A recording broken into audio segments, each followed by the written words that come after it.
Novel ini mengangkat 3 kisah yang berbeda, yaitu pergolakan pada tahun 1965, revolusi Prancis, dan revolusi mahasiswa tahun 1998. Novel ini berceritakan tentang keluarga, sahabat, dan percintaan. Cerita ini bermula pada tahun 1968. Sudah 3 tahun sejak peristiwa pembunuhan oleh PKI pada tahun 1965. Dimas Suryo, Nugroho, Jaidan Rusyaf adalah 4 kawan yang bekerja sebagai wartawan. Namun saat itu wartawan dianggap sebagai pekerjaan yang menyinggung sentimen politik dan bahkan diharamkan. Inilah yang membuat mereka dijadikan buronan cara tidak adil dan membuat mereka melarikan diri ke Paris, Prancis. Namun pada hari itu, April 1968, mereka kembali dilanda oleh mendung pekat saat mendengar kabar bahwa sahabat mereka sendiri, Hananto Prawiro, tewas dalam permasalahan itu. Kini mereka dihantui oleh perasaan bersalah karena sahabat mereka sendiri, Hananto, terlibat dalam pengejaran PKI. Bahkan ia ditembak mati. Hananto Prawiro adalah sahabat lama Dimas Suryo. Namun akhirnya mereka bermusuhan karena Surti Anandari, istri dari Hananto, adalah mantan kekasih Dimas Suryo. Bahkan sampai saat ini, Dimas Suryo belum bisa melupakan Surti. Walaupun Dimas Suryo sedang berada di Paris, dan Surti memiliki 3 anak dari Hananto, yaitu Kenanga, Bulan, dan Alam. Nama yang dibuat oleh Surti dan Dimas jika mereka menikah. Di Paris pada 1968, saat itu terjadi pergolakan mahasiswa Prancis yang menuntut De Gaulle, presiden Prancis, untuk lengser dari jabatannya. Saat itulah Dimas Suryo menemukan kembali cintanya dengan seorang wanita Prancis yang bernama Vivienne de Fouroux dengan cinta pandangan pertama. Mereka akhirnya menikah dan punya seorang anak yang cantik dan pemberani yang diberi nama Lintang Utara. Walaupun Lintang Utara adalah anak yang dibesarkan di luar negeri, dia tetap mencintai Indonesia. Karena Dimas Suryo selalu bercerita tentang Indonesia kepada putrinya itu. Dimas Suryo sangat ingin kembali ke Indonesia, namun visa dan izin masuknya telah dicabut. Saat Lintang Utara beranjak dewasa dan melanjutkan pendidikan di sana, ia mendapatkan tugas akhir membuat film dokumenter yang menyorotkan salah satu bagian dari sejarah Indonesia.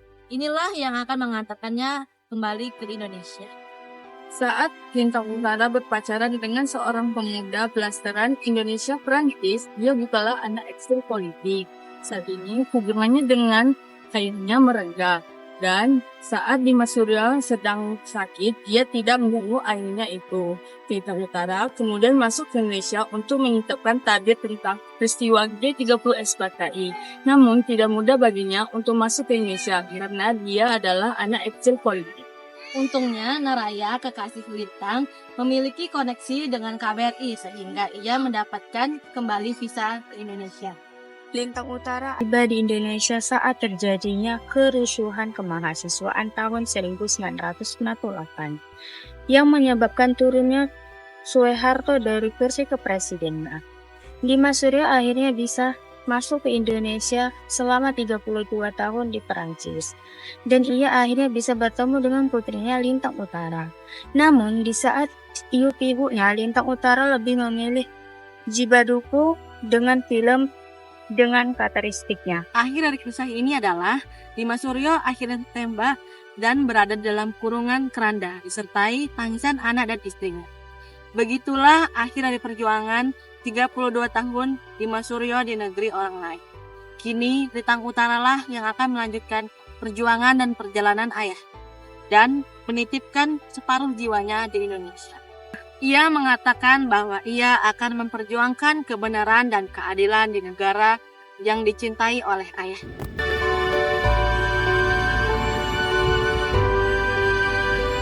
Terdapat 4 nilai yang terkandung di dalam novel ini.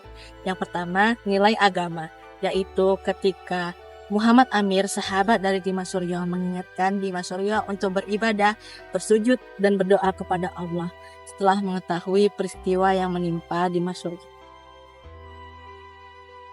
Acara Kartini tahunan di KBRI Prancis yang diisi oleh pagelaran budaya yang menampilkan gamelan, serta pementasan tari pendek. Kemudian kebiasaan Lintang dan ayahnya yakni Dimas Suryo yaitu melakukan ritual pada awal musim panas. Biasanya mereka pergi ke Domino Saint of Cloud untuk menonton pemutaran film di udara terbuka.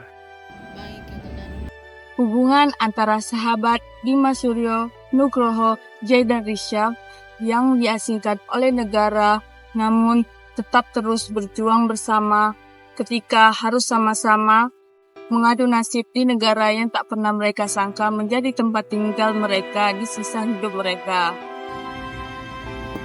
Ketika Dimas Suryo memiliki kejujuran dan keikhlasan di mana dia tetap mencintai negaranya sendiri yaitu Indonesia, walaupun dia sudah melepas atau dilepaskan kewarganegaraannya sampai akhir hayatnya, dia tetap mau dipulangkan ke Indonesia, yaitu dikaret.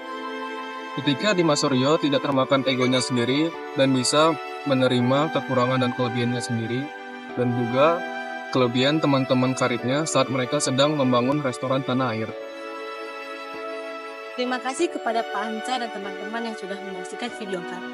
Semoga nilai-nilai baik yang terkandung di dalam novel ini bisa terrealisasikan di dalam kehidupan nyata. Sekian dari kelompok 2. Wassalamualaikum warahmatullahi wabarakatuh.